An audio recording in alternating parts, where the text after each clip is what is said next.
Of course, I could not tell you the entire history of our order. The Jedi have existed for thousands upon thousands of years. We are as old as the Republic itself. Instead, I will begin 40 years ago with the War of Exar Kun. Like Malak and Revan, Exar Kun was a Jedi who fell to the dark side and led an army against the Jedi and the Republic. Exar Kun was defeated, but the war left both the Republic and our own order severely weakened. For 20 years we struggled to rebuild, trying to erase the scars of the terrible conflict.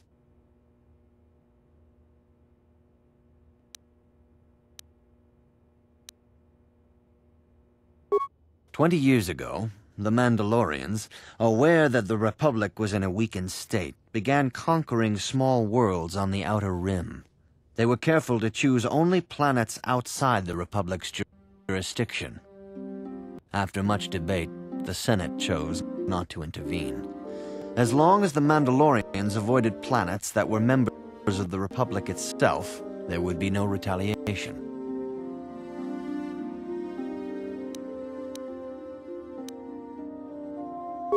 Well, you can hardly blame the Republic. The memory of war was fresh in everyone's mind. Nobody was eager to relive the horrors in a campaign against the Mandalorians. But in the end, it was unavoidable. The Mandalorians stockpiled resources from their conquered worlds, preparing for a massive assault. 7 years ago, they launched a simultaneous attack in 3 separate sectors of Republic space. The Senate had no choice but to retaliate with the entire Republic fleet. The Mandalorian Wars had begun. The Republic petitioned the Jedi Council for aid, but there were many factors to consider before we allowed ourselves to be drawn into another conflict so soon after the war with Exar Kun. While the Jedi Council preached patience, there were many among our order who were eager for us to join the battle. 2 young knights in particular demanded immediate action: Revan and Malak. They rallied many of the Jedi to their cause, and against the wishes of their masters, joined the Republic fleet battling the Mandalorians. Revan was a brilliant military leader, and the Republic fleet began to win victory after victory. 4 years ago, the Mandalorians surrendered unconditionally.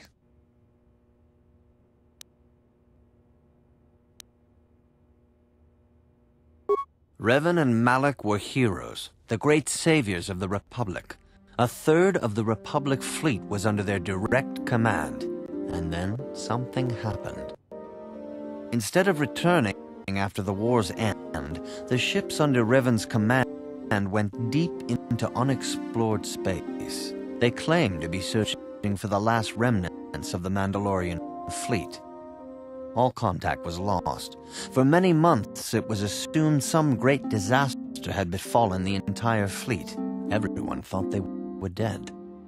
There were unsubstantiated rumors of Revan and Malak being seen on a number of different planets during these months, scattered sightings that were never confirmed. Perhaps they simply went far beyond the edges of Republic space. Maybe they found previously undiscovered hyperspace routes to the ends of the galaxy. Nobody knows for certain. 3 years ago, Revan and Malak returned at the head of a massive invasion fleet. Revan had assumed the title of Sith Lord. The hero had become a conqueror.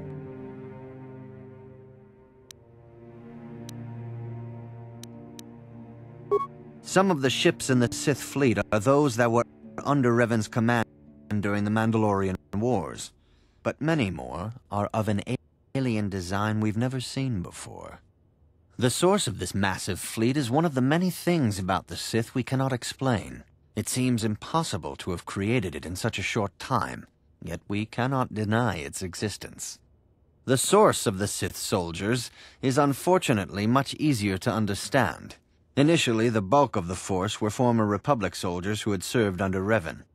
With each conquest, thousands more flocked to join the invaders, swelling their numbers. Even many of our own order have betrayed us. lured by Sith promises of riches and power. For 2 years, the Sith were all but invincible. Fortunately, Bastila and her battle meditation allowed the Republic to win a few key victories and kept the Sith from total triumph. In desperation, we set a trap for the Dark Lord. Bastila was with the strike team that tried to capture Revan, as you probably know. She was there at Revan's end. That was nearly a year ago, but things have not improved. Malak has stepped in and assumed the mantle of Dark Lord for himself, though he's far from Revan's equal in strategy or tactics. Still, his fleet continues to grow in both ships and soldiers. If we do not find some way to stop the Sith soon, Malak will overwhelm us with sheer numbers.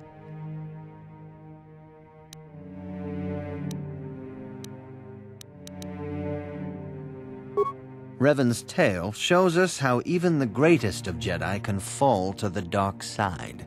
You must always be on guard against the evil that dwells within you. Think hard upon this lesson.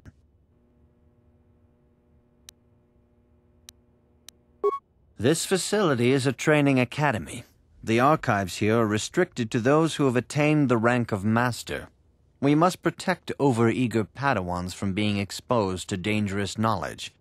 The pursuit of knowledge is a noble goal, but there are some things that require the wisdom of a master to truly understand.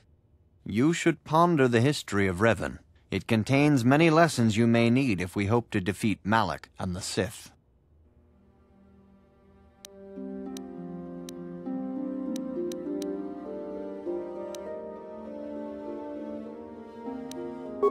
Revan's tale shows us how even the greatest of Jedi can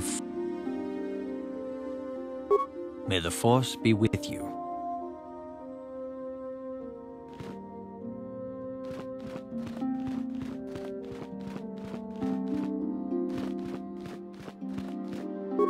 Greetings, my young pupil.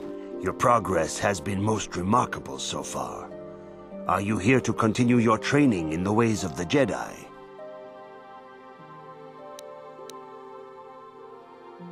Few mention those names when I was still on Coruscant, but I perceive you have learned much. When you feel...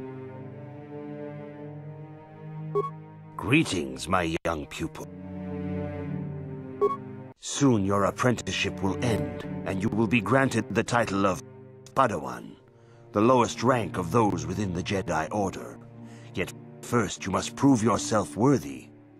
In the traditions and customs of our order, as handed down from master to pupil for 1,000 generations, you must successfully complete 3 tests before you earn your place among the Jedi. These tests will see if you have truly mastered the training you have been given, both mental and physical. Upon completing these tests, you will pass from apprentice to Padawan, and join in the ranks of the Jedi. First, I will test your knowledge of the Jedi Code. These tenets must always guide your actions. In everything you do, you must always be conscious of their wisdom. You must prove you have a Jedi's understanding of the Code. Return when you feel you are ready for this challenge.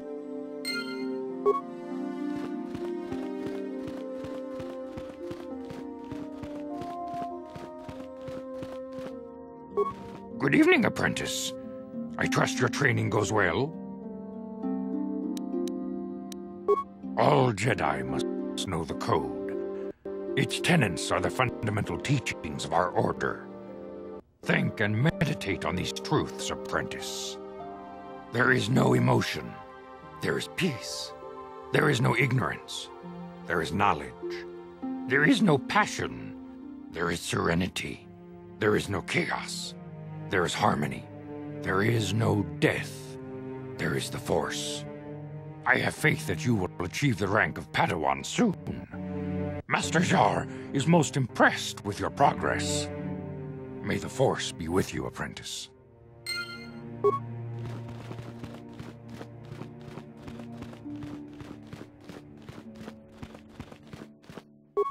Greetings, my young pupil. Your progress has been most remarkable so far. Soon your apprenticeship will end, and you will be granted the time in the traditions and... These tests will see if you have truly mastered the training you have been... First, I will test you. You must now prove you have a Jedi's understanding of the code by completing these fundamental precepts of our order.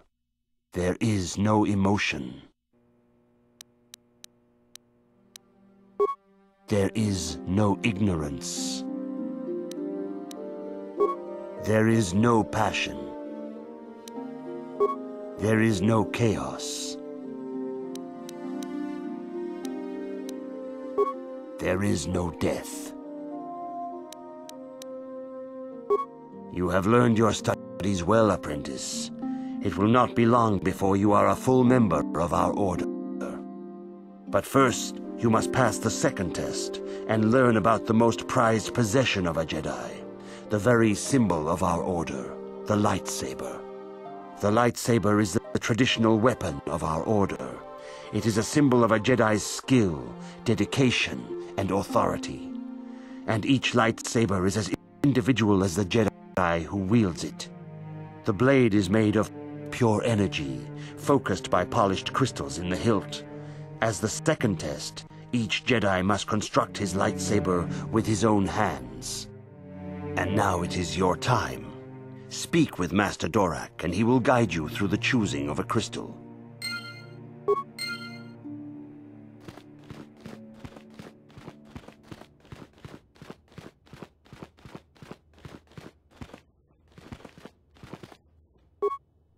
Ah, you have come, young apprentice, at Master Zar's bidding. He sees great promise in you, as do I.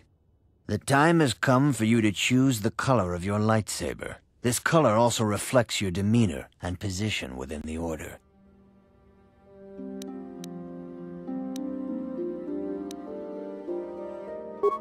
Blue is the color of the Jedi Guardian. This Jedi battles against the forces of evil and the dark side.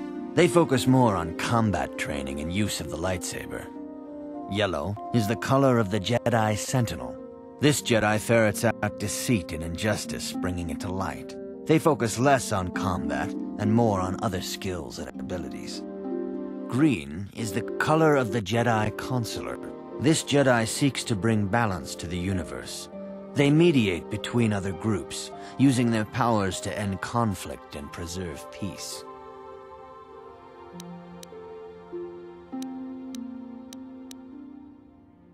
Indeed. We shall see. I will now ask you questions, and your responses will indicate which class you lean most towards. A woman and her small child are beset by a desperate-looking group of thugs. They're menacing her with weapons, and she screams to you for help. What do?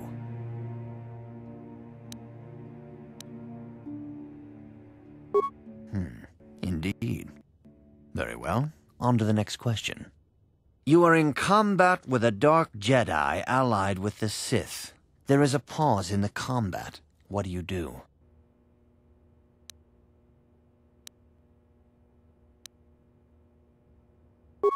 Yes, I suspected as much.